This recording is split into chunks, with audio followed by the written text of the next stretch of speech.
मराठे जर एवढे शूर होते तर मग ते निजामांकडे कामाला का होते?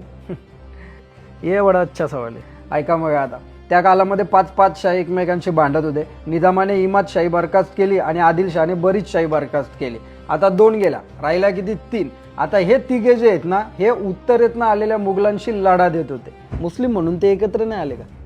सत्ता महत्वाची ना बाबा. महाराष्ट्राच्या उत्तर भागामध्ये निजामशाह होता आणि दक्षिण भागामध्ये आदिलशाह होता.